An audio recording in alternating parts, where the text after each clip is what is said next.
IIT లేదా neat మీ పిల్లల లక్ష్యమా? 14 సంవత్సరాలుగా విజయ పతాకం ఎగరవేస్తున్న విశ్వ జూనియర్ కళాశాలలో చేర్పించండి. ఐఐటీ జేఈఈ మెయిన్స్ మరియు నీట్ లో గొప్ప విజయాలు సాధిస్తున్న సంస్థ విశ్వ సంస్థ.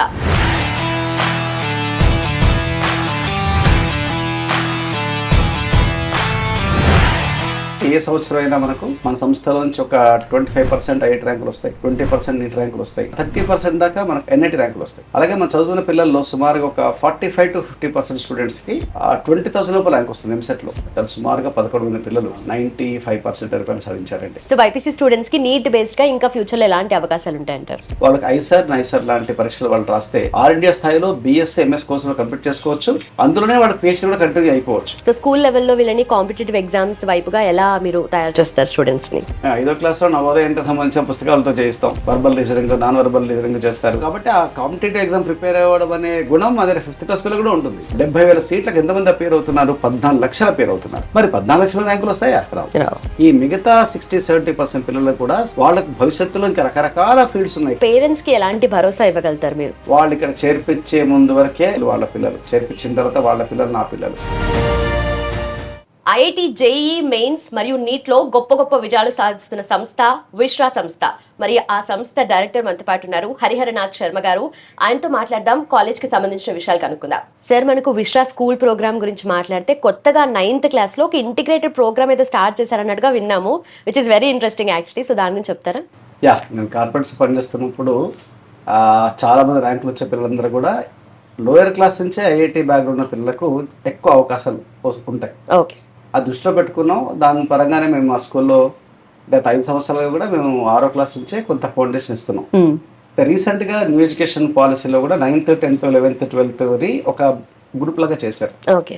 సో కాబట్టి ఆ న్యూ ఎడ్యుకేషన్ పాలసీ పరంగా మేము ఏం చేసామంటే 9th క్లాస్ నుంచే ఒక ఇంటర్మీడియట్ లో వచ్చే టాపిక్స్ ని లోయర్ క్లాస్ లో ఇంట్రడ్యూస్ చేసి 2 years ప్రోగ్రామ్ ని ఒక 4 years లాగా 9, 10, 11, 12 లాగా డివైడ్ చేసి ఒక బాటమ్ లో ఉండే పిల్లవాడు, ఇందాక మీరు వెనుకబడిన పిల్లలు ఉన్నారు కదా, ఆ వెనుకబడ్డ పిల్లలు ముందర పడేయడానికి ఆ 9th క్లాస్ నుంచి ఒక ప్రాపర్ బ్యాక్గ్రౌండ్ ఇవ్వడానికి ఆ ప్రోగ్రామ్ ఇంటిగ్రేట్ చేసాం అనమాట. కొంత ఇంటర్మీడియట్ పోర్షన్ పిల్లలు కష్టంగా ఫెయిల్ అయ్యే కొన్ని చాప్టర్స్ వాళ్ళు సులభంగా చేయడానికి ఆ లోయర్ క్లాస్ నుంచే తగిన ఫౌండేషన్ ఇస్తూ కొన్ని టాపిక్స్ ఇంట్రడ్యూస్ చేసి వాళ్ళలో ఒక బలమైన ఫౌండేషన్ ఇచ్చే ప్రోగ్రామ్ ఎడ్యుకేషన్ పాలసీ కోఆపరేట్ చేస్తున్నాం. ఆ పాలసీ ఇప్పుడు వచ్చింది కాబట్టి మనం ధైర్యంగా ఇంప్లిమెంట్ చేసే అవకాశం మనకు వచ్చింది అనమాట. దాన్ని వాడుకున్నాం. ఆ ఎన్ఈపీ రాగానే మేము ఫస్ట్ స్టెప్ అలాగే తీసుకున్నాం. ఆ 9th క్లాస్ నుంచే మనం ఈ ఇంటిగ్రేట్ చేసాం. ఇంటర్మీడియట్ పోర్షన్ ని లోయర్ క్లాస్ లోకి కొంత డంప్ చేసి అక్కడి నుంచే మేము పికప్ చేస్తున్నాం పిల్లల్ని. కాబట్టి అది మనకు చాలా ఈజీ అయిపోతుంది ఇంటర్మీడియట్ వచ్చేసరికి. రైట్. సో ఎడ్యుకేషన్ పాలసీతో అనుసంధానమై ఇది సాగుతుందంట. 9th క్లాస్ లో ఉండే పిల్లలు చాలా అదృష్టవంతులు. ఎందుకంటే ఇంటర్మీడియట్ చదివే పిల్లలు 2 సంవత్సరాలలో మోసే బరువు వీళ్ళు 9th నుంచి మోస్తారు. కాబట్టి కొద్దిగా ఎక్కువ కాన్సెప్ట్ని 2 సంవత్సరాల్లో కన్నా 4 ఏళ్ళలో డివైడ్ చేసి చేయడం వల్ల ఒకే పని మనం విభజించేస్తాం కదా. పెద్ద టాస్క్ చిన్న పార్ట్స్ చేస్తే అది ఈజీ అయిపోతుంది. అలా ఒక పెద్ద సిలబస్ ని 4 పార్ట్స్ చేయడం మూలంగా వీళ్ళకు మోర్ కన్వీనియన్స్, మోర్ కాన్ఫిడెన్స్, తర్వాత అది ఏదో భారాన్ని తల మీద మోస్తుంది కాకుండా చాలా రిలీఫ్ గా వాళ్ళు చదువుకునే అవకాశం ఈ ఇంటిగ్రేటెడ్ ప్రోగ్రామ్ లో లభిస్తుంది. 9th క్లాస్ నుంచి చేర్పించే పేరెంట్స్ చాలా కంఫర్టబుల్ గా చాలా హాయిగా ఉంటారు. పిల్లలు కూడా చాలా హాయిగా చదువుకుంటారు. కరెక్ట్. అయితే ఒక్కసారి వచ్చారు అంటే కంప్లీట్ గా నాలెడ్జబుల్ పర్సన్ లానే బయటకు వస్తారు వాళ్ళు. అండ్ అలాగే మనకు విశ్వ ఇన్స్టిట్యూట్ లో హాస్టల్ ఫెసిలిటీ కూడా ఉంది కాబట్టి సో స్టూడెంట్స్ ఎక్కడెక్కడ నుండి వస్తూ ఉంటారు యూజువల్లీ? అసలు మేము ఈ కాలేజీ పెట్టినప్పుడే నాకు హాస్టల్ పెట్టే ఉద్దేశం ఏకోసారి లేదు. కానీ మా బంధువులు కొంతమంది నిజామాబాద్ నుంచి ఉన్న పేరెంట్స్ ఫోర్స్ చేయడం మూలంగానే బాయ్స్ హాస్టల్ పెట్టారు. అలాగే గర్ల్స్ హాస్టల్ కూడా పేరెంట్స్ ప్రోద్బలంతో పెట్టిన గర్ల్స్ హాస్టలే తప్ప నాకు నేనుగా ఏ రోజు ఒక హాస్టల్ పెట్టి పిల్లల్ని ఎప్పుడూ నేను పంపని ఎవరిని అడగలేదు. సో మొదటి బ్యాచ్ మా నిజామాబాద్ నుంచి వచ్చింది. అలాగే సిద్దిపేట, కామారెడ్డి, రామాయంపేట, తర్వాత ఎల్లారెడ్డి ఈ ప్రాంతాల నుంచి మాకు మొదటి ఫీడ్ వచ్చింది. అదే సంవత్సరం మాకు బండారా నుంచి పిల్లలు వచ్చారు. నా ఫ్రెండ్స్ తమిళనాడులో ఉన్న పిల్లలు వాళ్ళ పేరెంట్స్ నమ్మి ఒక 15 కిలోమీటర్ దూరంలో పిల్లల్ని పెట్టి చదివించారు. అప్పుడు మాకు హాస్టల్ ఇదంతా ఏం లేదు, చాలా చిన్న ప్లేస్ ఉన్న హాస్టల్లోనే 14 ఏళ్ళకి చేర్పించారు. ఇంకా ఆ ట్రెడిషన్ అలాగే కంటిన్యూ అయ్యి ఆ ప్రాంతాల నుంచి రెగ్యులర్ గా మా దగ్గరికి వస్తున్నారు. చాలా సార్లు ఏమవుతుందంటే ఒక ప్రాంతం నుంచి పిల్లలు వచ్చిన తర్వాత అంటే ర్యాంకులు రావచ్చు రాకపోవచ్చు, పేరెంట్ డిసప్పాయింట్ అయితే నెక్స్ట్ టైం ఆ లొకాలిటీ నుంచి పిల్లలు రారు, పేరెంట్స్ బ్యాడ్ గా చెప్తే స్ప్రెడ్ అయిపోతుంది. కానీ మాకు మా రెగ్యులర్ ప్యాకెట్స్ 13 ఏళ్ళ నుంచి ఎలా వస్తున్నాయి అడ్మిషన్స్ అలాగే వస్తున్నాయి. సో మహారాష్ట్ర నుంచి వస్తారు, తమిళనాడు నుంచి వస్తారు, అలాగే నిజామాబాద్, కామారెడ్డి, రామాయణపేట, మెదక్, సిద్దిపేట, తర్వాత ఎల్లారెడ్డి ఈ ప్రాంతాలు, తర్వాత మహబూబ్నగర్లో మనకు నాగర్ కర్నూలు, కొల్లాపూరు, తర్వాత జడ్చర్ల, తర్వాత షాద్ నగర్ ఇలాంటి ప్రాంతాల నుంచి, అలాగే నల్గొండ నుంచి మనకి ఎక్కువ భాగం సూర్యాపేట, తర్వాత తర్వాత పక్కన మన మాల్, ఇబ్రహీంపట్నం అటువంటి ప్లేస్ నుంచి పిల్లలు వస్తారు. దాని తర్వాత పెద్దపల్లి, ఆదిలాబాద్ నుంచి పిల్లలు వస్తారు. అలాగే మనకు మొత్తం అన్ని జిల్లాల ప్రజలు, ఇంకా ఆంధ్ర నుంచి పిల్లలు వస్తారు, విజయవాడ నుంచి ఉన్నారు, శ్రీకాకుళం నుంచి పిల్లలు ఉన్నారు, మహారాష్ట్ర నుంచి వస్తారు, బండారా, నాగ్పూర్, తర్వాత నాందేడ్, ధర్మాబాద్, తర్వాత తమిళనాడు, కోయంబత్తూరు, పొల్లాచి, తర్వాత నల్గొండ, మహబూబ్నగర్, తర్వాత మెదక్, సిద్దిపేట, ఆదిలాబాద్, నిజామాబాద్ అన్ని ప్రాంతాల నుంచి మా దగ్గర పిల్లలు ఉన్నారు. ఒక రకంగా ఇది నార్త్ ఇండియాలో చూసుకుంటే మహారాష్ట్ర, సౌత్ ఇండియాతో తమిళనాడు. సో కాబట్టి ఇది ఒక మినీ ఇండియాగా భావించవచ్చు. సో హాస్టల్లో ఫెసిలిటీస్ ఎలా ఉంటాయి సార్? కంప్లీట్ గా చాలా మంచి డీసెంట్ అట్మాస్ఫియర్ హాస్టల్లో ఉంటుంది. మంచి పడుకునే ఏర్పాటు, అలాగే మంచి చదువుకునే ఏర్పాటు, మంచి భోజనం ఏర్పాటు, అన్నీ మనకు వాళ్ళ కంఫర్ట్స్ అన్నీ మన ఇంట్లో పిల్లలాగానే మనం ఏర్పాటు చేస్తాం. ఆ మంచి ఏర్పాటు ఉంది కాబట్టి పిల్లలు చాలా కంఫర్టబుల్గా ఉంటారు. మిగతా హాస్టల్స్ ఉండే ఎలాంటి నెగిటివ్స్ మా దగ్గర ఉండవు. మా ఇంట్లో మా పిల్లల్లో ఉంటారు, హాస్టల్లో ఉన్న స్టూడెంట్స్ కూడా మా ఇంట్లో ఉన్నట్టే ఉంటారు. కాకపోతే ఇంట్లో సరిపోరు కాబట్టి ఇక్కడ హాస్టల్స్ లో ఉంటారు. అంతే తేడా. ఓకే. సో స్కూల్ అంటే ఎగ్జామ్స్ తో పాటు మొత్తం కంప్లీట్ గా సబ్జెక్ట్స్ రిలేటెడ్ అవన్నీ కాకుండా కల్చరల్ యాక్టివిటీస్ కూడా ఇంపార్టెంట్ కదా. ఇప్పటికీ మాకు నిజం చెప్పాలంటే స్కూల్లో చదువుకున్నది ఎంత గుర్తుందో తెలియదు, కానీ ఆ కల్చరల్ యాక్టివిటీస్ దాంట్లో చేసిన ఫన్ కానీ నేర్చుకున్న థింగ్స్ బాగా గుర్తున్నాయి. యాక్చువల్గా నేను కూడా చిన్నప్పుడు చాలా కల్చరల్ ఈవెంట్స్ పార్టిసిపేట్ చేసేవాడిని. సరస్వతి శిశువులు చదువుకున్నాను నేను. అప్పుడు మేకపాత్రాభినయాలు చేసేది, రంగస్థలంలో పార్టిసిపేట్ చేసేది, నాటకాల్లో పాల్గొనేది. కాబట్టి మా స్కూల్లో కూడా ఉండే పిల్లలకు ఆ ఫోకస్ ఇస్తాం. వాడు డాన్స్ ఉంటుంది, yoga, karate, dance western, classical రెండు ఉంటాయి, మ్యూజిక్, తర్వాత ఇవన్నీ ఎక్స్ట్రా కరికులర్ యాక్టివిటీస్ మన ప్రోగ్రామ్ ఇంక్లూడ్ అయి ఉన్నాయి.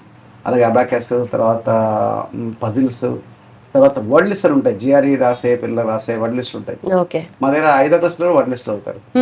సో అట్లా మనకు అన్ని రకాలుగా వాళ్ళ తెలివితేటల్ని ఆర్గానిక్ గా పెంచే విధానంలో అన్ని రకరకాలుగా ఎక్స్ట్రా కరికులర్ యాక్టివిటీస్ తో ఇంటిగ్రేట్ చేస్తాం.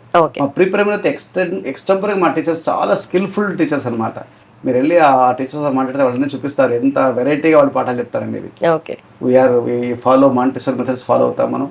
సో కాబట్టి అన్ని ఎక్స్ట్రా కరికులర్ యాక్టివిటీస్ మన కాలేజ్ ఇంటిగ్రేట్ అయి ఉన్నాయి స్కూల్లో. అంటే కేవలం ఫౌండేషన్ ఇస్తాం కాబట్టి దాన్ని పూర్తిగా రా మెటీరియల్ లాగా చేసేసి ఒక చాలా సీరియస్ అమౌంట్ చేసేసి వాళ్ళని ఇబ్బంది పెట్టకుండా ఎక్స్ట్రా కరికులర్ యాక్టివిటీస్తో పాటు వాళ్ళకి మానసికంగాను, శారీరకంగాను, బౌద్ధికంగాను 3 రకాలుగా మనిషి డెవలప్ కావాలి. ఆ 3 రకాల డెవలప్మెంట్స్కి మనం ప్రయత్నాలు చేస్తున్నాం. అలాగే ఎమోషనల్ క్వశ్చన్ పెరగాలి, ఇంటెలిజెంట్ క్వశ్చన్ పెరగాలి, అలాగే వాళ్ళకి అన్ని రంగాల్లోనూ వాళ్ళు ఇది చేయగల ఒక ఆత్మవిశ్వాసం వాళ్ళకి రావాలి. పిల్లలకి ఎస్పెషల్గా స్కూల్ యొక్క బాధ్యత అది. మనం స్కూల్ పెడుతున్నాం అంటే అది ఏదో తమాషా ఆట కాదు, ఇది ఒక బాధ్యత అనమాట. సో కాబట్టి వాళ్ళు అన్ని రంగాల్లోనూ అన్ని రకాలుగాను, శారీరకంగాను, మానసికంగాను, బౌద్ధికంగాను, తర్వాత అన్ని ఎమోషన్ గాను పిల్లలు స్పందించే గుణం కలిగే విధంగా తయారు చేస్తేనే మన భవిష్యత్ తరాలు బాగుంటాయి. కాబట్టి ఆ బాధ్యతతోనే స్కూల్ నిర్వహిస్తున్నాం. సో మీరు చెప్పిన దాన్ని బట్టి అర్థమైంది ఏంటంటే స్టూడెంట్స్ కి అన్నిటికీ ఎక్స్పోజర్ ఉంటేనే రేపు పొద్దున వాళ్ళ ఫ్యూచర్ కూడా డిసైడ్ చేసుకోవడానికి స్కోప్ ఉంటుంది ఇక్కడే వాళ్ళకి. అంతే కదా, మరి పొద్దున ఫ్యూచర్ వాళ్ళు ఏ రంగాన్ని ఎంచుకుంటారో మనకు తెలియదు. కాబట్టి వాళ్ళు ఏ రంగాన్ని ఎంచుకున్నా దాంట్లో వాళ్ళ ప్రావీణ్యత ఉండాలంటే ఫస్ట్ ఆత్మవిశ్వాసం కలగాలి. అలా ఆత్మవిశ్వాసం లేని చదువు చెప్పడం నేరమని వివేకానంద స్వామి చెప్పారు. సో కాబట్టి ఆత్మవిశ్వాసం లేని జాతి మనం ఇదివరకే చాలా సార్లు పరాయపాలలో మగ్గిపోయాం. ఎందువల్ల మగ్గిపోయాం అంటే ఆత్మవిశ్వాసం లభించడం మూలంగానే. కాబట్టి మనం స్కూల్ నడుపుతున్నాం అంటే ఒక ఆత్మవిశ్వాసం కలిగిన ఒక జనరేషన్ మనం తయారు చేయాలి. అందుకు అనుగుణంగానే ఏ కల్చరల్ ప్రోగ్రామ్ చేసినా, మనం ఏ యాక్టివిటీస్ చేసినా స్కూల్లో వాళ్ళకు ఒక ఆత్మవిశ్వాసం కలిగించే ఒక ఉన్నతమైన పౌరుగా తీర్చిదిద్దే బాధ్యత మన మీద ఉంది. కాబట్టి ఆ బాధ్యతను మేము సంపూర్ణంగా నిర్వహించే ప్రయత్నం చేస్తున్నాం. సో స్ట్రెంత్ వైజ్ చూస్తే స్కూల్లో కానీ మనకి ఇక జూనియర్ కాలేజ్లో కానీ ఈ ఇయర్ స్ట్రెంత్ ఎంత ఉంది సార్? స్ట్రెంత్ మనం ఎంత పెంచితే అంత వస్తారండి. కాకపోతే మేమే ఆపుతున్నాం. అవునా? ప్లెంటీ ఆఫ్ అడ్మిషన్స్ వస్తున్నాయి, కానీ మనకు ప్రభుత్వం యొక్క కొన్ని పరిమితుల దృష్ట్యానే మనం సెంట్ తీసుకోవాల్సి వస్తుంది. ఓకే. ఆల్రెడీ అడ్మిషన్స్ చాలా వరకు 60-70% అడ్మిషన్స్ అయిపోతున్నాయి. సో కాబట్టి మోస్ట్లీ ప్రెషర్ కూడా ఉంటుంది మాకు అడ్మిషన్స్ కోసం అని. సో మా స్ట్రెంత్ అమికబుల్గా ఓకే ఇన్ టైంలో వచ్చేస్తుంది. అయితే సిలబస్ వైజ్ చూస్తే మనకు ఎస్ఎస్సి కానీ సిబిఎస్ఈ కానీ ఐసిఎస్సి కానీ, సో వీటికి డిఫరెన్స్ ఏంటి సార్ అసలు? సిలబస్ ఐసిఎస్సి సిలబస్ వేరుగా ఉంటుంది, కొద్దిగా మ్యాథమెటిక్స్ తక్కువ ఉంటుంది అందులో. CBSE state almost all same, especial social తప్ప. ఇంకా లాంగ్వేజ్లో కొన్ని సిబిఎస్ఈ యొక్క మోడల్ వేరు, బట్ ప్రైమరీగా చూసే సబ్జెక్ట్స్ సిలబస్లు స్టేట్ అక్కడ రెండు సమానంగానే ఉన్నాయి. సోషల్ స్టడీస్, తెలుగు, హిందీ లాంటి వాటిలో కొద్ది వేరియేషన్స్ ఉంటాయి.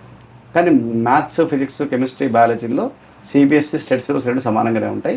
ఐసిఎస్సిలో వేరే రకంగా ఉంటాయి. కాబట్టి సిలబస్ వేరియేషన్ ఉంది. కానీ మన స్టేట్ బోర్డు సిబిఎస్ఈ బోర్డుతో ఇంటర్లింక్ అయిన సిలబస్ ఉన్నాయి కాబట్టి పెద్దగా ఇబ్బంది ఏమి ఉండదు. మేము ఐసిఎస్ సిలబస్ ఇంటిగ్రేట్ చేస్తాం యాక్చువల్లీ. అవునా? మ్యాథ్స్లో సిబిఎస్ఈ స్టేట్ అనుకోండి, కానీ ఫిజిక్స్, కెమిస్ట్రీ, బయాలజీలో we adapted the ICSC portion in to the lower class. 8th 6th నుంచి 10th దాకా ఉండే సైన్స్లో మేము సైన్స్ సిలబస్ అంతా ఐసిఎస్సిని తీసుకున్నాం. చాలా మంచి సిలబస్ అది. Any academics will tell that ICSE syllabus is superior to CBSE or state science syllabus. అది తీసుకున్నాం కాబట్టి మా పిల్లలు లోయర్ క్లాసుల్లో బాగా సైన్స్లో అథెంటిక్గా ఉంటారు. ఓకే. కాబట్టి ఐసిఎస్ సిలబస్తోని సైన్సెస్ తీసుకున్నాం. మ్యాథమెటిక్స్ స్టేట్ అనుకోండి, సిబిఎస్ అనుకోండి, ఆల్మోస్ట్ ఆల్ పార్లుగానే ఉంటాయి. తర్వాత ఇంకా ఇంగ్లీషు, సోషల్, హిందీ ఇవన్నీ కూడా స్టేట్ సిలబస్తో ఇంటర్లింక్ చేస్తాం. ఓకే. సో ఇప్పుడు ప్రజెంట్ మనకు వచ్చిన ఎన్ఈపి న్యూ ఎడ్యుకేషన్ పాలసీ ఉంది కదా, దాని గురించి మీ అభిప్రాయం ఏంటి సార్? చాలా అద్భుతమైన పాలసీ అండి. ఈ మారుతున్న కాలానికి అనుగుణంగా తయారు చేసిన policy.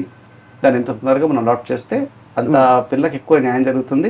National wide competition face చేయాలంటే మనం ఆల్ ఇండియాతో ఇంటర్లింక్ కావాలి కాబట్టి అది మనకు చాలా ఉపయోగపడుతుంది. రైట్. సో అంటే దీనిలో చూస్తుంటే మనకు బోర్డ్ ఎగ్జామ్స్ కి కూడా ఇంపార్టెన్స్ ఉంది అంటారా? బోర్డ్ ఎగ్జామ్ ఎప్పుడు ఇంపార్టెంటే. అది పాస్ అవ్వకుండా ఇంకో తరగతి వాళ్ళు వెళ్ళలేరు కాబట్టి ఎప్పుడు board exams are very very important. మనం అండర్మైన్ చేయడానికి లేదు. సో స్కూల్ లెవెల్లో వీళ్ళని కాంపిటేటివ్ ఎగ్జామ్స్ వైపుగా ఎలా మీరు తయారు చేస్తారు స్టూడెంట్స్ని? 5వ క్లాస్లో నవోదయ ఇంటర్ సంబంధించిన పుస్తకాలతో చేయిస్తాం. Okay. Verbal reasoning, non verbal reasoning చేస్తారు. తర్వాత పర్సెంటేజ్ క్యాలిక్యులేట్ చేయడం, తర్వాత ఇంట్రెస్ట్ కట్టడం, ఇవన్నీ కూడా మా 5th క్లాస్ పిల్లలు చేస్తారు. Right. So Navodaya entrance government పెట్టే ఎగ్జామ్ ఉందిగా, కేవీ నవోదయలో స్కూల్ ఎంట్రన్స్ కోసం అని. కాబట్టి ఎవరైనా పిల్లలు 6th క్లాస్లో ఎంట్రన్స్ కోసం నవోదయకి వెళ్ళే ఉద్దేశం ఉన్న పిల్లలు ఉంటే మనం దృష్టిలో, అంటే ఆ నవోదయ ఎంట్రన్స్ దృష్టిలో పెట్టుకొని 5th క్లాస్ డిజైన్ చేసాం. ఓకే. సో కాబట్టి ఆ కాంపిటేటివ్ ఎగ్జామ్ ప్రిపేర్ అవ్వడం అనే గుణం మా దగ్గర 5th క్లాస్ పిల్లలు కూడా ఉంటుంది. 5th క్లాస్కి నవోదయ ఎలా చేస్తున్నాము, అలా 6th నుంచి 10th దాకా ఉండే పిల్లలకి NSC GSL science olympiad examinations ఉంటాయి, ఇంటర్నేషనల్ మ్యాథ్స్ ఒలింపియాడ్ ఎగ్జామినేషన్స్ ఉంటాయి, అలాగే ఐఏపీటీ వాళ్ళు కండక్ట్ ఎగ్జామినేషన్స్ ఉంటాయి. ఈ ఎగ్జామినేషన్ సిలబస్ దృష్టిలో పెట్టుకొని కూడా మేము వాళ్ళకు ట్రైనింగ్ ఇస్తాం. కాబట్టి మా దగ్గర ఉండే స్కూల్లో ఉండే పిల్లలు 6th నుంచి 10th దాకా ఉండే పిల్లలు అనేకమైన ఒలింపియాడ్ ఎగ్జామినేషన్స్కి మనం ఎంకరేజ్ చేస్తాం రాయమని. దాని కోచింగ్ కూడా మనం ఇస్తాం. మన స్టూడెంట్స్ చాలా మంది ఎన్ఎస్సి చేస్తే క్వాలిఫై అయిన పిల్లలు ఉన్నారు. కాబట్టి వాళ్ళకి ఎంట్రన్స్ ఎగ్జామినేషన్ వాళ్ళు చిన్న భయపడరు. అదొక వాళ్ళ కరికులంలో ఒక భాగంగానే ఉంటుంది. ఇక్కడ ఇంటర్మీడియట్ సడన్ గా వచ్చేస్తే ఈ జేఈ నీట్ ఎగ్జామ్స్ అని అప్పుడు కొత్త కాంపిటేటివ్ క్వశ్చన్ కాదు, కాంపిటేటివ్ ఎగ్జామ్ రాయడం వాళ్ళకి ఆల్రెడీ ఒక అలవాటైన ఉంటుంది. పేరెంట్స్ ఏం ఎక్స్పెక్ట్ చేయొచ్చు స్కూల్ నుండి? ఎందుకంటే వాళ్ళ ఎక్స్పెక్టేషన్స్ కానీ హోప్స్ కానీ అన్ని పిల్లల మీద పెట్టుకొని కంప్లీట్ గా స్కూల్ మీద వదిలేస్తారు, అసలు వీళ్ళు చూసుకుంటారులే అని చెప్పేసి. సో పేరెంట్స్ ఏం ఎక్స్పెక్ట్ చేయొచ్చు? డెఫినెట్గా మనం చూసుకుంటాం. వాళ్ళు ఏదైతే ఆశిస్తారో పిల్లల యొక్క, అంటే ఏ పేరెంట్ అని ఏం కోరుకుంటారండి, పిల్లలు సమర్థులు కావాలని కోరుకుంటారు. సరే, ర్యాంకులు రావడం అనేది ఒక కాంపిటేటివ్ ఎగ్జామ్లో ర్యాంకులు రావడం అనేది ఒక ప్రాసెస్, ఒక భాగం. రైట్. కానీ పిల్లలు అసమర్థులు కావాలని ఏ పేరెంట్ కోరుకోడు. ర్యాంక్ అనేది పిల్లలు అసమర్థులైతే మంచిది కాదు కదండి. ఒక ర్యాంక్ వచ్చింది, ఐఐటీ చేరడం, తను చదవలేకపోతే, ఐఐటీ కంప్లీట్ చేయలేకపోతే, ఐఐటీ సీట్ సంపాదించడమే ఒక ధ్యేయం కాదు, ఒక మెడికల్ సీట్ సంపాదించాడు, చేయలేకపోతే ఇంత కష్టాలు వృధా అయిపోతుంది కదా. సో మనం సమర్థులను తయారు చేయాలి. వెదర్ మనకి ఎంట్రన్స్ సీట్లు తెచ్చుకుంటారు పిల్లలు, దాని ద్వారా సంస్థలో ఈ కోచింగ్ ఇచ్చే సామర్థ్యం ఉందని బయట తెలుస్తుంది. కానీ ఓవరాల్గా పేరెంట్ ఏం ఆశిస్తాడు, తన పిల్లవాడు సమర్థులు కావాలని ఆశిస్తాడు. అంటే వాడు ఇంటలెక్చువల్గా ఉండాలి, మా అబ్బాయి వాడు ఏ బీటెక్ చేస్తున్నా ఇంకోచోటైనా వెనకబడకూడదు, వాడికి ఫండమెంటల్స్ బాగా రావాలి, రేపు పొద్దున వాడి భవిష్యత్తు వాడి కాళ్ళు వాడు నిలబడే స్థాయికి రావాలి, ఏ పేరెంట్ కోరుకుంటాడు. సో కాబట్టి దాని పరంగా మనం చదువు నేర్పాలి. కాబట్టి ఆ పిల్లలను సమర్థం చేసే విషయంలో ఆ స్కూల్ దగ్గర నుంచి కాలేజ్ దాకా ఆహారము, మా టీచర్లు, మా లెక్చరర్లు, మా ఫ్యాకల్టీ అంతా నిమగ్నమై పనిచేస్తారు. Right sir. సో కాబట్టి వాళ్ళకి ఎట్లాంటి భరోసా, మేము మా పనే భరోసా. ఇప్పుడు మనం అడ్మిషన్స్ అప్పుడు మాటలు చెప్పి చేసుకోవచ్చండి, మనం మాటలు చెప్పి అడ్మిషన్ చేసుకోవచ్చు. కానీ ఎంతకాలం అమ్ముతారు? ఒక 13 ఏళ్ళు ఒక సంస్థ నడపాలి, 15 ఏళ్ళు నడపాలి అంటే మనకు ఒక హిస్టరీ ఉండాలి. ఆ సంస్థకు నమ్మకం ఉంటేనే సంస్థ నడుస్తాయి. సో మనం ఆ నమ్మకాన్ని కోల్పోతే పేరెంట్స్ కూడా చనిపోయారు కదా. కాబట్టి ఒక బాధ్యతగా చేసినప్పుడు తప్పకుండా ఆ భరోసా పేరెంట్స్కి వచ్చేస్తుంది. మన ప్రోగ్రామ్ నడిపే దాంట్లోనే వాళ్ళ భరోసా వస్తుంది. ఓకే. సో మీరు చెప్పేదాన్ని బట్టి ఎంత సక్సెస్ఫుల్గా 2 ఇన్స్టిట్యూట్స్ కూడా నడుస్తున్నాయి అనేది అర్థమైంది. అండ్ మోస్ట్ ఇంపార్టెంట్లీ స్టూడెంట్స్ వైజ్గా చూసుకుంటే ఓవరాల్ డెవలప్మెంట్, అంటే ఓవరాల్ గ్రోత్ అండ్ డెవలప్మెంట్ అనేది కనిపిస్తుంది స్టూడెంట్స్ విషయంలో. పిల్ల ఓవరాల్ డెవలప్మెంట్ అనేది నాకు ఎక్కువ ఇంట్రెస్ట్ ఉంటుంది. కరెక్ట్.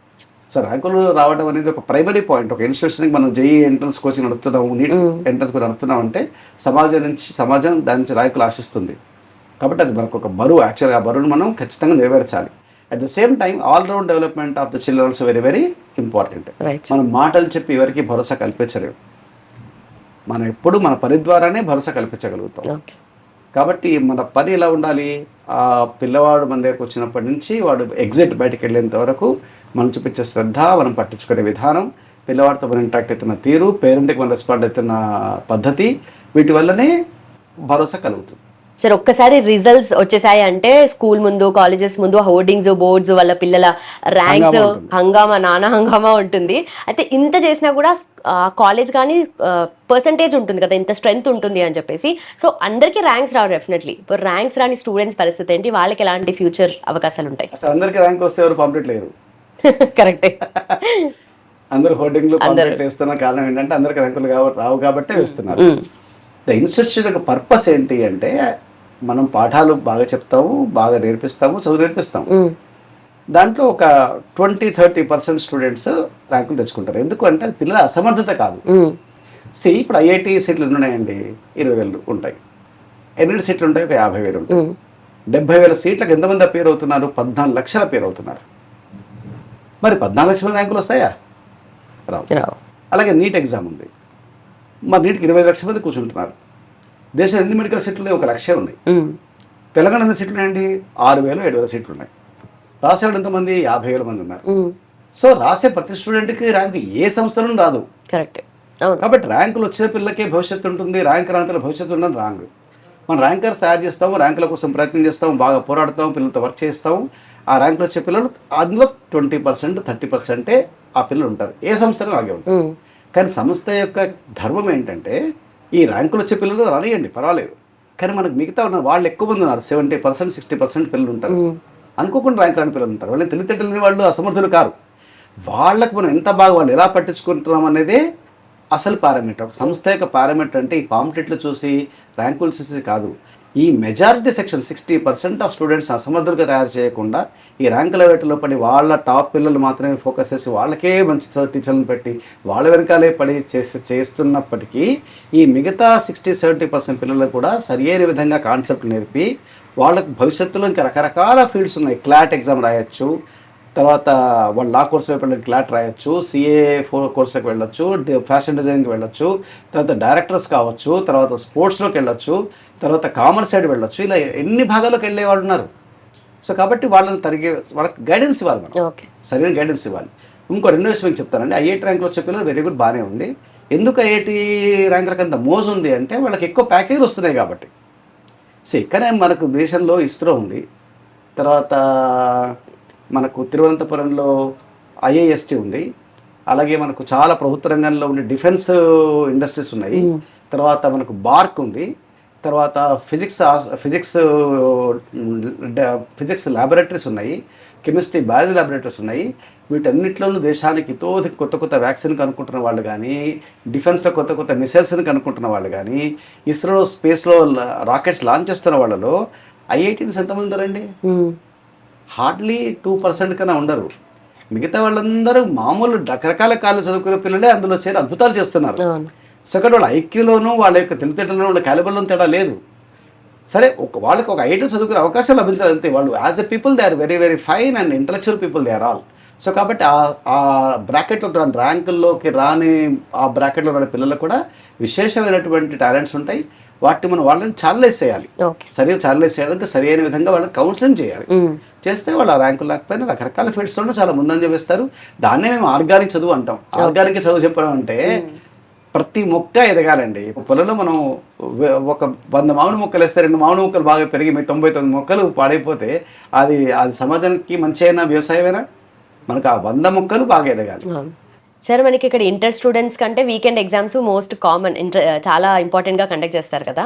సో ఇక్కడ మీరే పేపర్ సెట్ చేస్తే ఆల్ ఇండియా లెవెల్లో వాళ్ళ కాంపిటీషన్ సరిపోతుంది అంటారు అసలు? చదువు ఉంది, అవగాహన ఉంది కాబట్టి ఇలాంటి క్వశ్చన్ అడుగుతారు. జనరల్లీ ఇలాంటి క్వశ్చన్ అడగడం కష్టం. So what we do is, నేను కార్పొరేట్లో పనిచేసినప్పుడు నా ఫ్రెండ్స్ చాలామంది చాలా ప్రదేశాల్లో పనిచేస్తున్నారు. నా వయసు ఉండేవాళ్ళు చాలామంది, నాకన్నా వయసులో పెద్దవాళ్ళు నార్త్ ఇండియాలో పనిచేస్తున్నారు, సౌత్ ఇండియాలో పనిచేస్తున్నారు. మన సౌత్ ఇండియాలో సీకర్స్ అనే అకాడమీతో మనకు ఒక అవగాహన ఉంది. ఆ నార్త్ ఇండియాలో కూడా మనకు కొన్ని కాలేజెస్తో మనకు అవగాహనకి వెళ్తున్నాం. మనం దాంట్లో విస్తరించబోతున్నాం. సో మనకు వచ్చే వీకెండ్ ఎగ్జామినేషన్ పేపర్స్ అన్నీ మొత్తం దేశంలో ఉండే రకరకాల ప్రాంతాల్లో ఉండే ఒక మంచి ఇన్స్టిట్యూట్లో పనిచేసే టీచర్స్ ఆ పేపర్స్ తయారు చేస్తారు. కాబట్టి ఇక్కడ చదివే పిల్లలకి ఈ పేపర్సే రావు. కాబట్టి ఆ పేపర్స్ ఏ వస్తున్నాయో కూడా పిల్లలకు తెలియదు. ఎవ్రీ వీక్ వాళ్ళు ఒక ఆల్ ఇండియా లెవెల్ ఎగ్జామ్ రాస్తున్నట్టే. కరెక్ట్. సో కాబట్టి ఆ లెవెల్ పేపర్స్ మనం ఇస్తాం కాబట్టి వాళ్ళు ఆ ఎగ్జామ్ని అట్లా ఫేస్ చేయగలుగుతున్నారు. లేదా చేయలేరు కదమ్మా, అలా చేస్తాం. అదొకటి పద్ధతి. రెండోది ఏం చేస్తున్నాం అంటే ఈ నేషనల్ లెవెల్లో ఉండే కాంపిటీషన్కి ఎక్స్పోజ్ అవ్వడానికి నార్త్ ఇండియాలో ఒక ఇన్స్టిట్యూట్, అలాగే సౌత్ ఇండియాలో ఉండే సీకర్స్ ఇన్స్టిట్యూట్తో పాటు మనకు అవగాహన పెట్టుకొని అదే వీకెండ్ పేపర్లో వాళ్ళకు కూడా అదే ఎగ్జామ్ జరుగుతుంది. వాళ్ళ పిల్లలు అదే పేపర్ రాస్తారు, మన పిల్లలు రాస్తారు. మన పిల్లలు ఎలా ఉన్నారు, వాళ్ళ పిల్లలు ఎలా ఉన్నారు. ఒక హెల్తీ కాంపిటీషన్ కోసం కూడా మేము చేస్తున్నాం. ఎవ్రీ సండే పెట్టే ఆల్ ఇండియాలో ఎవ్రీ సండే పెట్టే మనం అడ్వాన్స్ ఎగ్జామ్ మోడల్స్ కానివ్వండి, నీట్ మోడల్ ఎగ్జామినేషన్స్ కానివ్వండి, ఆన్లైన్లో పెడతాం మనం ఆ పరీక్షలు. వాటిలో దేశంలో ఉండే డిఫరెంట్ పీపుల్ దాంట్లో కంపీట్ చేస్తారు. సో కాబట్టి పిల్లకు ఒక నేషనల్ లెవెల్ పేపర్ను రాస్తున్న అనుభవం వస్తుంది. అలాగే మిగతా పిల్లలతో కాంపిటీషన్లో ఉన్నామనే ఫీలింగ్ కలుగుతుంది. కాబట్టి వాళ్ళు కాంపిటేటివ్గా అవ్వడానికి ఈ ప్రాసెస్ వాళ్ళకి హెల్ప్ చేస్తుంది. కరెక్ట్. అండ్ ఆ స్టూడెంట్స్ కా సీరియస్నెస్ కూడా కాబట్టి మన కాలేజీలో వచ్చే వీకెండ్ రిజల్ట్స్ అంటే అవి మన దగ్గర వచ్చేవే కాదు, మిగతా స్టేట్స్ లో పిల్లలతో కూడా కంపేర్ చేసి వస్తున్న రిజల్ట్స్ అనమాట. Right. So it will give ఒక మంచి పిల్లకు ఒక అవగాహన రావడానికి అదంతా. ఓవరాల్గా మనం పిల్లకి ఎలా పాఠాలు చెప్తున్నాం, వాళ్ళకి ఎలా చదువుస్తుంది అని అదే పారామీటర్. కానీ దాన్ని కొద్దిగా ఒక కాంపిటేటివ్ టచ్ ఇవ్వడానికి మనం ఈ ప్రయత్నం చేస్తున్నాం. సార్ 9th క్లాస్లో ఏదో ఇంటిగ్రేటెడ్ ప్రోగ్రామ్ అని స్టార్ట్ చేశారు కదా, అంటే అక్కడ స్టూడెంట్ జాయిన్ అయితే వాళ్ళకి సీట్ గ్యారంటీయా? మీరు ఎలా గ్యారంటీ ఇస్తారు? మనం ఇచ్చే programme 9th, 10th, 11th, 12th integrated programme introduce చేస్తున్నాం మనం. ఆ ప్రోగ్రామ్కి చాలామంది హాస్టల్ లిమిటెడ్ సీట్స్ ఉన్నాయి, మన దగ్గర ఎక్కువ నెంబర్ ఆఫ్ సీట్స్ లేవు. అయినప్పటికీ నాగర్ కర్నూలు, తర్వాత కొల్లాపూరు, జడ్చర్ల, మహబూబ్నగర్, తర్వాత దేవరకద్ర, తర్వాత షాద్ నగర్, తర్వాత ఇటు మహబూబ్నగర్లో దేవరకొండ, నల్గొండ, తర్వాత మాల్, తర్వాత సూర్యాపేట, తర్వాత సిద్దిపేట, రామంపేట, కామారెడ్డి, ఎల్లారెడ్డి, ఇలాంటి అనేకమైన మా పాత పిల్లల యొక్క వాళ్ళ ఫ్రెండ్స్, రిలేటివ్స్ నుంచే మాకు చాలా హై ప్రెషర్ ఉందన్నమాట అడ్మిషన్ గురించి. సో కాబట్టి వాళ్ళు అంత నమ్మకంతో జాయిన్ చేస్తున్నప్పుడు అదొక బాధ్యతగా తీసుకొని 4 ఏళ్ళు చదివిస్తున్నాం కాబట్టి తప్పకుండా ర్యాంక్ ఓరియంటెడ్గానే జరుగుతుంది ప్రోగ్రామ్ అంతా. 100% రావడానికి విశేష ప్రయత్నం మనం చేస్తాం. పిల్లలు కూడా మాకు సహకరించి బాగా కష్టపడితే తప్పకుండా వాళ్ళు ర్యాంకర్స్ అయ్యి బయటకు వస్తారు. సార్ మీ ప్లానింగ్ అయితే ఏ లెవెల్లో ఉందో మాకు అర్థమైపోయింది. బట్ టీచర్స్ రిక్రూట్మెంట్ కానీ వాళ్ళ ఎలిజిబిలిటీ కానీ ఏముంటుంది? మేము లెక్చరర్స్కి వచ్చే ముందరే డెమాన్స్ట్రేట్ క్లాసులు అడుగుతాం, దాంతోపాటు ఇంటర్వ్యూ కండక్ట్ చేస్తాం, దాంతోపాటు ఎగ్జామ్ కూడా పెడతాం వాళ్ళకు. సో కాబట్టి టీచర్ కూడా వెల్ టెస్టెడ్ టీచర్నే మనం తీసుకుంటాం అనమాట. సో కాబట్టి చాలా డొక్క శుద్ధి ఉండి బాగా సబ్జెక్ట్ మీద కమాండ్ ఉన్న టీచర్స్ని మనం హైర్ చేసుకుంటాం. ఆ ట్రైనింగ్ మెకానిజం ఉంటుంది మన దగ్గర, అలాగే హైరింగ్ మెకానిజం కూడా ఉంటుంది, టీచర్ హైరింగ్ మెకానిజం ఉంటుంది. తర్వాత మా కోర్గా నాతో పాటు కార్పొరేట్ వచ్చిన టీచర్ల యొక్క బ్యాంక్ కూడా మన దగ్గర ఉంది. సో ఈ యొక్క సిస్టమ్ ద్వారా మనం చేస్తాం. అలాగే ఈ ఇంప్లిమెంట్ చేసే విధానంలో కూడా కంప్లీట్ కట్ త్రోడ్ కార్పొరేట్ లాగా కాకుండా ఒక షెడ్యూల్స్ వేస్తే పరిగెత్తించే విధానం కాకుండా, అంటే పిల్లలకు అర్థమైనా కాకపోయినా పాఠాలు చెప్తూ వెళ్ళిపోవడం కాకుండా పిల్లలను చూసి మనం షెడ్యూల్స్ వేస్తాం ఒక్కోసారి. We will have flexibility of scheduling the syllabus, at that same time conduct the examinations also. That entire power will be there in the teachers and with in the system. ఏదో బయట మనం ఎవరో force చేయరన్నమాట, ఈ టైంకి ఇది అయిపోవాలి, ఈ weekend exam కావాలని కాదు.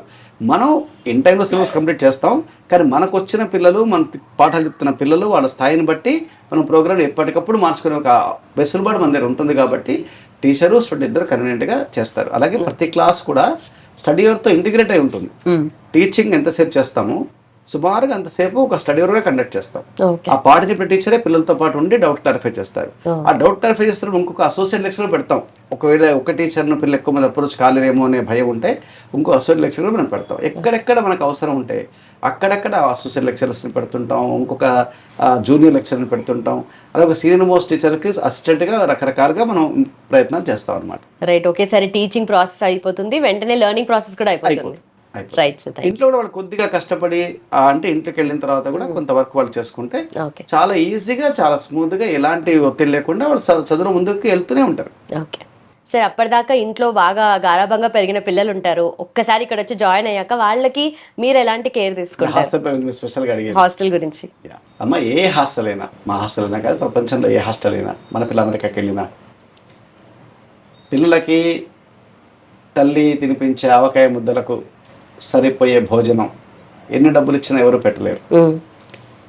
రాత్రిపూట తల్లిదండ్రుల పక్కన పడుకున్న పిల్లలకి కలిగించే ఆత్మవిశ్వాస ధైర్యం ప్రపంచంలో ఏ వ్యవస్థ కల్పించలేదు.